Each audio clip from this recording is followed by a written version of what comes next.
Some of my subscribers mentioned that they feel a cult vibe coming from Russell Brand, little hippie, in a bad way. And I'm just getting ready to make this video, and I just wanted to find the clip I'm going to react to, so I went to his channel. And right away, I see this, and the first thing I think of is Jesus with a crown on his head, crown of thorns. Is that a coincidence, or is that by design? It's just interesting, with all the weird cultish vibes, and now he just so happens to have some imagery that seems to have a little bit of a religious context. Does he see himself as Jesus? He's the one, the light, and the way? Anyway, let's get started. The video is missing from this channel, so I'm not sure what's going on here, but apparently the video is still there, but it's not showing up on his channel. You can see 1 day, 2 day, 3 day. I don't know. YouTube is a very interesting website, to say the least. But when I search for the title, it does come up, and I don't see that it says anything like unlisted, or I don't understand. But here's the video. So, all right, let's get on with it. All right, so before we get started, let's talk about money. Let's talk about the business of media in terms of political media, so political pundits. So if you are trying to, with any business, you want to have a target demographic, right? Who are your customers? If I'm selling trucks, I'm going to focus on truck owners. Who are the people buying trucks? Who are the people that have interest in trucks? And I'm going to try to cater to those people. So for example, in my truck dealership, I might have a lot of symbols of quote unquote manliness, right? I may show pictures of guys with tractors and, guys smoking cigars, or whatever cliche. I can't think of anything right now, but I'm going to have stuff that's going to appeal to the typical person who would be interested in buying trucks, right? So if I'm going to be trying to make money, my business is political commentary, and I'm going to choose, like, what's your market? Who are you going to target, right? I want to target conservatives, right?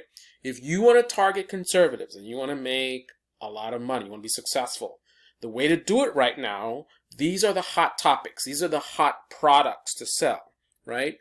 Anti-woke content, anti-Biden, attacking Biden, attacking Hunter Biden, anti-liberal content, anti-Dem content, racism apologia, anti-trans content, attacking pride, talking about pride is stupid, whatever, grooming kids, whatever, and then also protecting Trump or DeSantis or the GOP as a whole.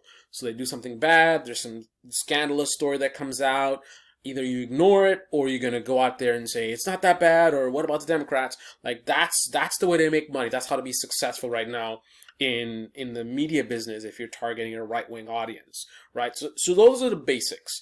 Now let's cater to what's happening right now and try to extrapolate from this base model, this base profit model, and apply it to a specific story to see what most likely is the best angle in terms of to make money if you're targeting a right-wing audience. So based on that, in my views, with the most profitable response to the Trump cassette tape story, the leaked TDK or Maxwell, no one can tell me what kind of tapes that they leaked, but the cassette tape, expose, right? What is the most profitable way if you're targeting a right-wing or conservative audience? Number one, ignore it. That's the easy way. There's tons of stuff. You got the Hunter Biden stuff coming out. You can talk about that instead. You can talk about Biden said the war in Iraq, or just, something with the economy, or some pride thing. There was a flag somewhere. Someone saw a pride flag somewhere. Some kid saw a pride flag somewhere, or, something. There's some book, a school has a porn book somewhere, whatever it is, right? The normal stuff. There's tons of that stuff right now. Those stories are making a lot of money right now. So you can just choose to ignore it. That's the easy way, because you don't have to get all strategic. Just keep doing what you're already doing. Keep doing the content based on the core business model that I gave you earlier. Do this stuff, right? That's all you got to do. So that's approach number one. Most right-wing media are doing that right now. So that's the ignore it approach. The next one is defend it, right? So that's where you get into playing little games and saying, Trump had a right to Trump had a right to do it, or he was the president and he declassified, or whatever it is. Somehow you defend it, or it's actually not that big of a deal and he's a president of the United States. So some story, find some way to make it, and in that case, you don't want to get into the facts. You don't want to actually play the recording on your YouTube channel. That would be bad. You might pick a little piece that doesn't look so bad or helped your point, that sort of defending it, right? But ideally, you don't want to play any of the recording. You just want to say how it's not a big deal, and then that type of thing. The other thing is deflecting from it, right? So instead of again playing the recording, instead of talking about what he actually said and giving your critique of it, whether it's a bombshell or not a bombshell, you try to deflect your audience's attention somewhere else, right? Because if you're targeting a right-wing audience, they don't want to hear about this. They don't want to hear about the recording. Things look really, really bad, and Trump being the leader of the Republican Party, essentially, that's not something that's going to be very profitable. What will be profitable is giving them a safe zone, right? A safe space. A safe space is give us an escape from this stuff that we don't really want to hear. The truth hurts, right? So you deflect from it. Talk about something else. Oh, they're distracting you with this because there's this other thing. Everyone's talking about this thing, but let's talk about this other thing. But the Hunter Biden laptop, and at the same time, now some tape.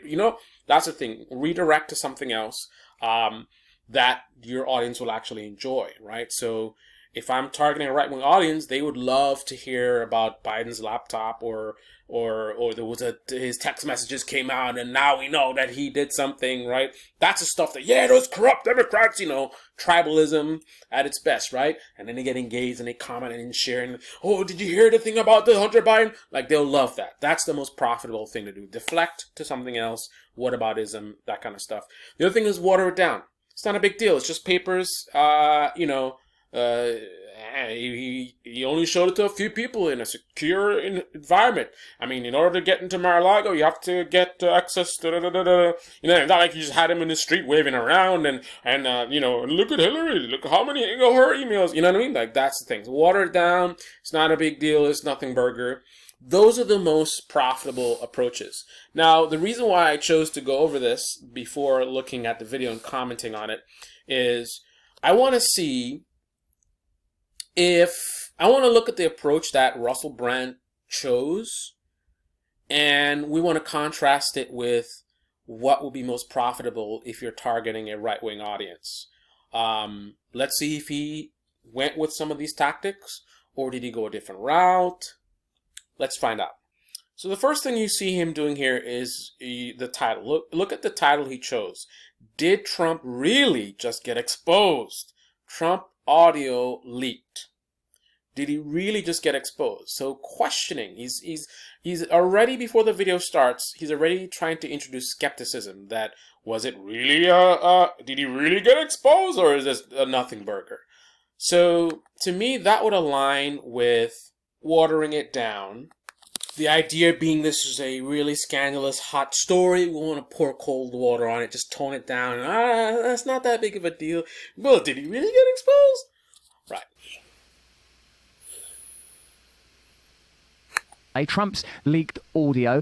Are his admissions incriminating? Does sound incriminating, like this noise of someone literally going through a box, like, oh, here, look at the secret. But I suppose this is the question. So he starts off with a title that is skeptical of whether this looks bad for Trump or not. Right? Obviously, he's heard the recording already. So he knows that it does look bad for Trump. But he chooses a title that is skeptical of that. Now, whenever you're doing a title on a YouTube video, the idea is you want to both sort of inform the audience about what to expect, what the video is about, and you also want to incentivize them to click. Why would Russell Brand choose to do this question mark? Did he really get exposed?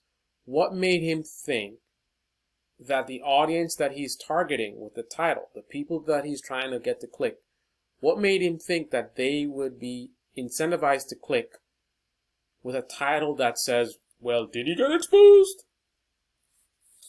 It just so happens that that would be attractive to a right-winger, right?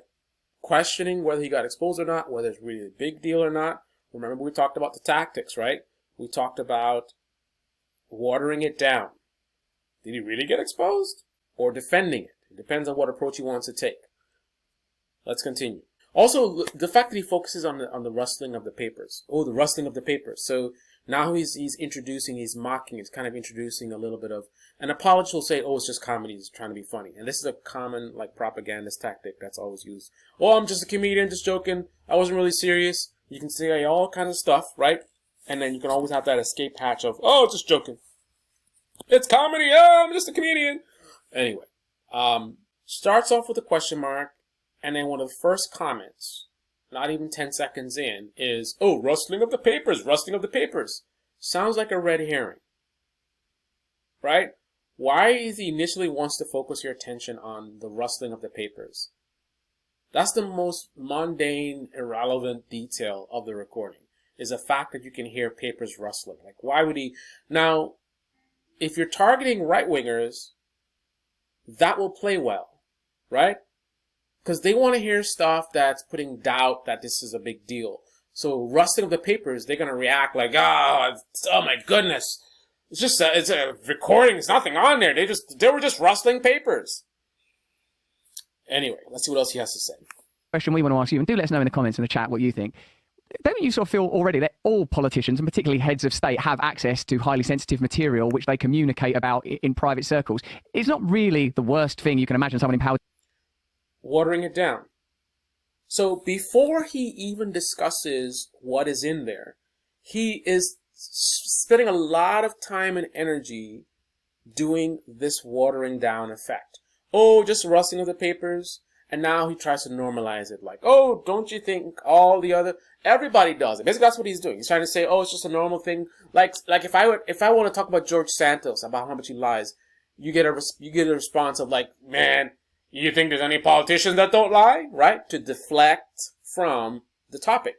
If we're talking about the fact that George Santos lied, you should respond about George Santos' lie. But if you're targeting a right-wing audience, what you want to do is deflect from it. So instead of talking about the substance of what's on the recording, you say, well, all politicians lie. All presidents have top secret documents, and they must talk about it in their circles. Is this really that big of a deal? Deflect from it, water it down. Isn't it more significant that the confidential and classified information pertains to a potential war with Iran? Isn't that the real story? So now he wants to deflect and change the story to, oh, the real story is the war, right? So notice there's no attempt whatsoever to address the content of the recording. The first thing you see in the title, questioning whether he got exposed. The first things he says, oh, rustling of papers, right? Like, why did he even bother commenting about the fact that you can hear rustling of papers? Like, why would that be one of the first things you say? Is this coincidental or is this by design?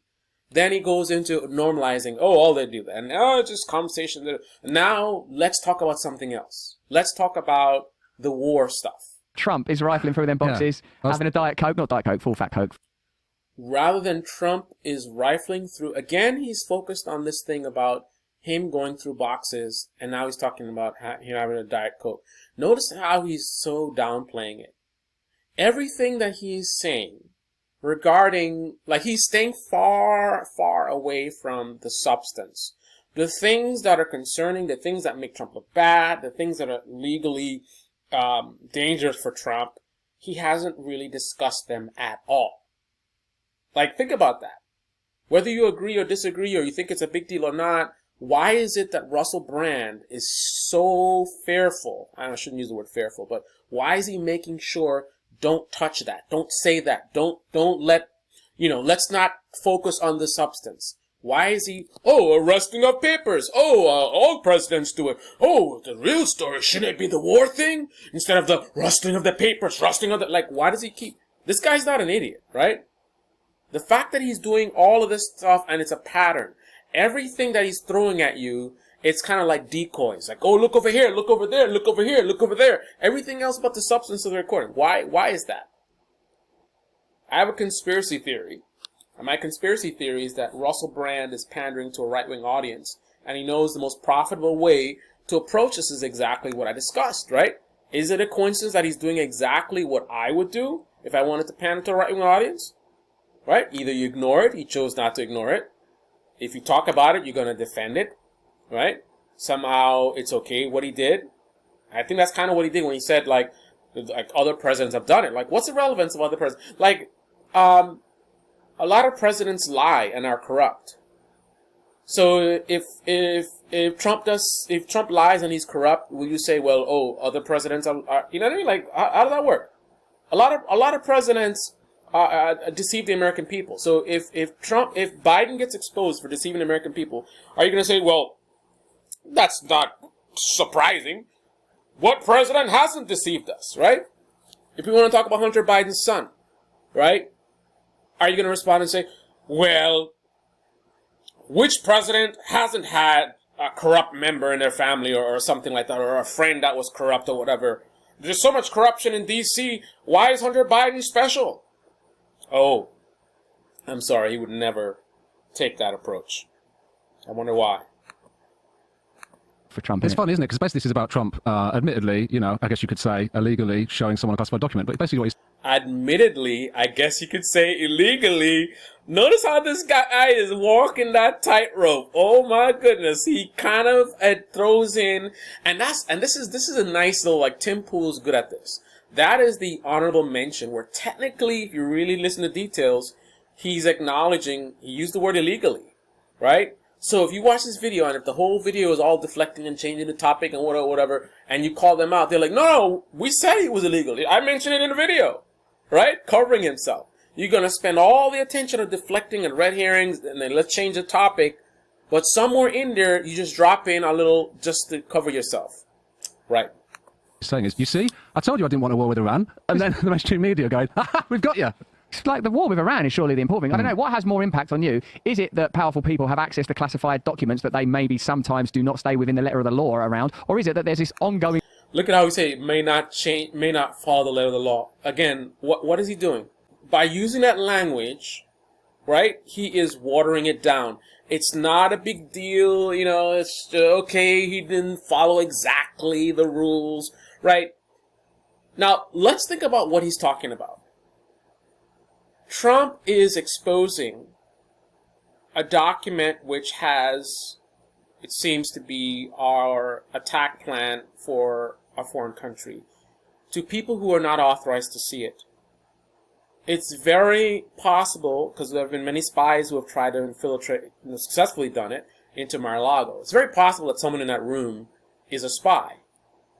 So by him doing this, this could get in the hands of the country that it's about.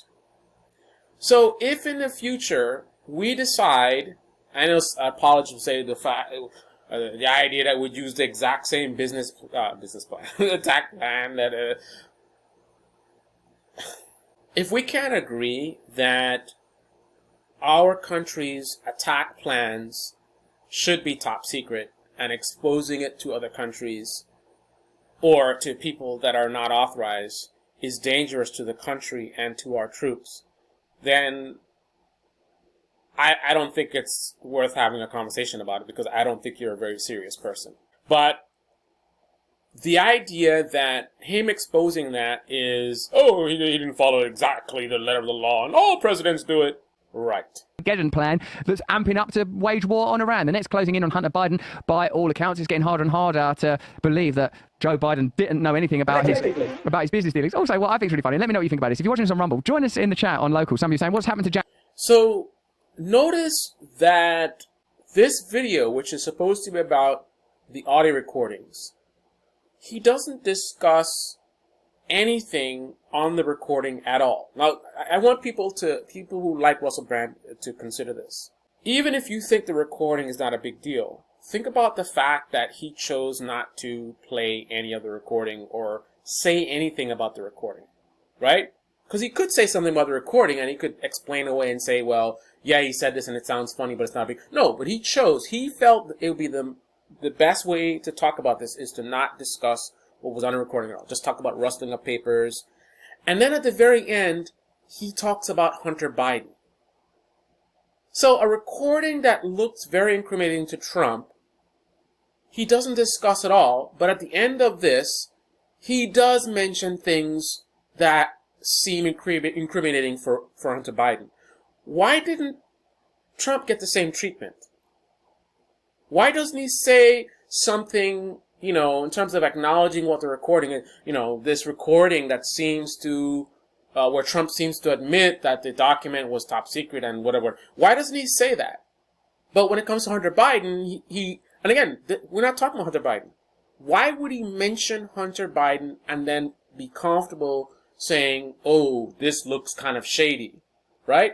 So the Hunter Biden stuff looks kind of shady. The Trump stuff, oh, it's just rustling up papers, and all presidents do it. Like, is this coincidental? Or is my conspiracy theory correct and he's intentionally pandering to a right-wing audience? Because we've decided on Friday we are going to bring you exclusively, and just I want to take my top off for this, RFK style. I'm taking my top off because what we are going to bring you is me, Schellenberger. He just took his shirt off. Is he doing an Andrew Tate impression? What is really going on? This dude is nuts. We're going to be bringing down the censorship industrial complex on Friday and on Monday. And I think we're doing Jack Dorsey. They're going to be bringing down the censorship. So that means they're going to be going after Elon Musk? Oh, right. Will they be willing to take off their tops? They're willing to blow the lid on a whole lot of secrets. But these little guys, they want censored.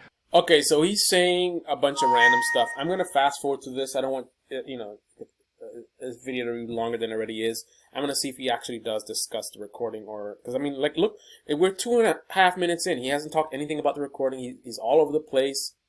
He spent a lot of time. Like, if I wanted to pander to right-wing audience, what he's doing is a pretty good job. Right? Not a big deal. Rustling of the papers. All presidents do it. Oh, but Hunter Biden. And now he's taking off his shirt and talking about something else. And censorship industrial complex. Buzzwords. Mainstream media's involvement goes. But let's have a listen, first of all, to Trump's transgressions. It's really actually... Trump's transgressions. The use of that word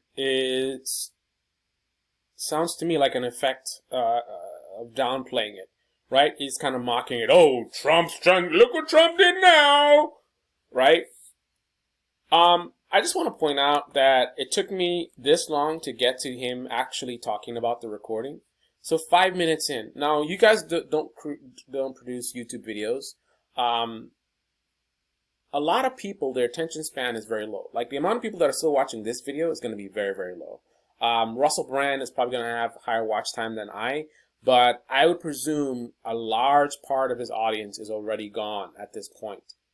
So a ton of people will never even, if they're watching his video, will never get to hear the recording or hear him discuss it at all in detail beyond all the nonsense in the beginning. I think that's very interesting. To go let all this time, the video is titled, Did He Really Get Exposed? And you let 5 minutes go in before, okay. Right. It couldn't sound more like someone going through secret documents. I shouldn't be doing this. Have you looked in there? Look at that. It's ridiculous. Have a listen.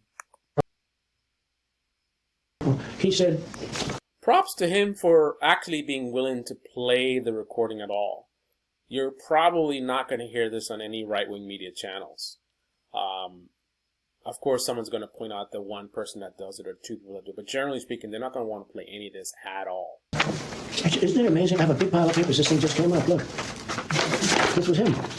He presented me. This is off the record. But this is off the record. That's why he covers going through his censored material. But again, that's the sort of thing we anticipate Trump doing, and we expect that all leaders everywhere do. And when Trump does it, you just feel, well, this isn't an anomaly. This is in line with Trump behaviour. And isn't it more important that he's talking about plans for a war with Iran, which they claimed, it was him that came up with. So I'm curious if he's actually going to play the most incriminating parts of the recording, or is he going to, not play it? Right? He's cutting it off and he's, doing his thing. I'm curious. Wasn't it for revealing that he was being pressured into going to war with Iran? How dare you? How dare you reveal that we planned a war with Iran? It's like Julian Assange still in Belmont. Downplaying it. He's completely downplaying it. So all of this craziness about Hillary's emails, and here's this guy sitting here, the idea that he might have revealed top secret documents to an audience that doesn't have the clearance for it, which means potentially spies could have access to it, is not a big deal. Risk to our troops, risk to our country, be damned. This is the stuff that all presidents do, apparently, according to Russell Brand. I don't know what evidence he has for that assertion. He is defending it, right? This is what presidents do. And it's good that he's doing this. It's good that he's exposing about the war, that we're going to go to war or whatever, right? Watering it down. Is it a coincidence that he's doing exactly what I would do if I wanted to pander to a right-wing audience? What is the explanation for why he happens to be taking the exact approach? It's like, what's more significant, the person revealing the information or the information itself? Our Lord. They presented me this. This was him. This was the Defense Department and him. This totally wins my case, you know. Except it is like highly confidential. Some people in the chat, no, Duganoku, I'm sickened by this information. I don't know if the information is could be what we're really, our point or the actual. Me with my top off. Could be that. There's a secret information. To this president, I could have been less about it. No, I can't, you know, but this is Someone says, Russell, if you have to put a shirt on for today's show, please don't put that same shirt back on. I like this shirt. No, I like the shirt. It's a nice little shirt. People are tipping me on Locals like I'm a little lap. So notice he just played one of the most significant parts of the recording. Now, before, when he talked about the war, he stopped it and he commented right away on, the war, this and that, da, da, da. Now he's gotten to one of the most significant parts of the recording, and he's goofing around and whatever. Let's see if he even acknowledges it at all. Pop them back away. Keep the lights on for a few more weeks. That's us. Keep us going. Keep us rocking along. So there you go. We're going to be looking at this obviously in more depth over the coming weeks. But the central point is this: I believe that the main. Wow. So he ignores it. Wow. So you spend all this time talking about rustling up papers, and all presidents do it, and then you finally actually play the part where he says, "I could have declassified it." Like, that's one of the biggest deal about this whole thing. And you immediately distract with put his shirt, and don't mention it at all. And now you want to move on. I guarantee you, an overwhelming majority of his audience will not pick up on this. In their brains, they will pick up on what he's pushing in their faces. Rustling of papers, it's what presidents do. And the war thing, what about the war thing? That's more important. Very well done, sir. Trump on the wrong front. No one that loves Trump thinks it's particularly offensive that he's going through those classified documents. And more important than that is the fact that these documents appear to reveal a plan to go to war with Iran. Elsewhere, we talk about how there are already plans to amplify tensions between Israel and Iran, existing tensions. So it seems to me to be that we are focusing on the wrong details when it comes to this story. But let us know in the chat and the comments what you... Focusing on the wrong details. Interesting. So he's saying we're focusing on the wrong details while he's ignoring the most consequential details. He doesn't even acknowledge that part of the recording. Did he not notice it? Is this another coincidence that the exact worst part of the recording that makes Trump look the worst, that, first of all, the recording continues. As soon as he says something that is the most consequential, all of a sudden Russell Brand is no longer interested in playing the recording. He moves on, and he doesn't comment on that part at all. Is that a coincidence, or is that by design? Helps us. Rumble us. Why aren't you rumbling us? Give us a little rumble, press it, and tell us what it does when you press it, 'cause we're curious about it. Elsewhere... Thinking about going solo. Fascinating about it. So now he jumps right to the IRS whistleblower. So I haven't seen this yet, but can you predict how this is going to be handled? Is he going to have a very skeptical attitude about this and say, is this IRS whistleblower, is it a real whistleblower? Might this have been a made-up thing? We've seen before whistleblowers that turn out not to be real whistleblowers or whatever. Is this the establishment trying to distract? Is he going to have that approach? And is he going to tell us the meat of this? Like, what's the most damning thing here? Or is he going to ignore it like he did with Trump? So with Trump, he doesn't comment at all about the declassifying of the document. He plays that part, he just skips it and moves on. Is he going to do that here, or is he going to do the opposite? Which is lean in on this looks legit and this is scary and oh my goodness, Hunter Biden, blah, blah, blah. Right? Let's see if the skepticism continues, or if he's going to accept everything he sees here and lean in. And he was on drugs. But when I was on drugs, I didn't get a senior position at Burisma. No. But when you're smoking crack, it's not automatic that you get... Which is wrong, because we're on YouTube. Don't ever do it. Don't ever smoke crack. But when you do, or still you don't get, hello, we are representatives of Burisma. You seem like the very kind of crackhead that we are looking to showcase. Doesn't happen. No, exactly. So it's the drugs aren't the problem. Maybe, but is that the reason that he didn't pay his taxes? So he was fine when he was collecting the money. Here's the bank account details. Good, fill that in. Brilliant. Got a gun, you know. Okay, yeah, I will need those paid every month. Just Absolutely, make sure. of course. So right away, so the beginning of talking about this, they're mentioning some serious details. Him not paying his taxes. Now, remember with the Trump recording, he didn't lean in immediately with some substance of like, this is really bad. He had classified documents and he's showing them people he shouldn't be showing them to. He starts with, rustling of paper. Like, rustling of paper is inconsequential. Like, why would he keep focusing on something that is irrelevant? No one's making a big fuss about the rustling of papers and like, the rustling of papers, we got him. No one's making a big point about that. They're making a point about the substance of what he says. So why would he keep talking about that? Here, he wants to talk about substance. Him not paying his taxes, right? Not paying the tax, focusing on the not paying the taxes versus focusing on the rustling of the papers. You see a difference here in terms of his approach? Keep it together. So have you seen the text message? This is great. You'll like this. Like, all right, now, there's nepotism, and then there's literally threatening Chinese business folks with the presence of your father. I'm sitting here with my... You see the difference? Substance, right? If he had done the same thing with the Trump story, then notice this is immediately he's jumping into the meat, right? How come when he was talking about Trump, he didn't immediately do what he's doing here, which is show highlighted text of like him saying, I could have declassified or whatever. Like the thing that is most substantive, why didn't he start with that? But when it comes to Hunter Biden, let's not play games and dancing around and be skeptical of like, the whistleblower, I don't know if it's... No, let's trust all information and let's lean right in directly to what is the most damning. This is exactly what a right-wing audience would like to see. So is it a coincidence that he's doing that? This now, before it gets out of hand, and now means tonight. I like this text message style. This isn't even Burisma. This is now a Chinese company. China. He's doing really well. Bloody hell, China are like, maybe Hunter Biden is who we need to sweep into power. Right. Look at him, he's giving China what for. Sure. And tonight, Zed, if I get a call or text from anyone involved in this, other than you, he's giving China he's telling them where he's at, isn't it? Zhang or the chairman, I'll make certain that the man sitting next to me and every person he knows and my ability to forever hold a grudge that you will regret not following my direction. I'm sitting here waiting for the call with my father. That's 3 times in a text message. I don't think I've ever mentioned my dad multiple times in a text message, except if the text is to my dad. Yeah. Then at the beginning, all right, Dad. See West Ham. Dad. Lots See of you love. later, Dad. That's it. Notice he didn't have this kind of attitude with Trump. Like, he didn't show us the whole Trump recording of what he said and critique it and say, man, why is Trump showing these documents to the people that don't have classification? And wow, look, he just said he could declassify. Like, he didn't do that. But here, it's like, oh my goodness, he keeps mentioning his father's name. He didn't pay his taxes. And, he's talking to a Chinese businessman. Like, all this substance. You talk about Trump? Rustling of papers. Is that coincidence or by design? How the White House is tackling those questions. Remember, later on in the show, we've got Aaron Maté coming up. He'll give us some home.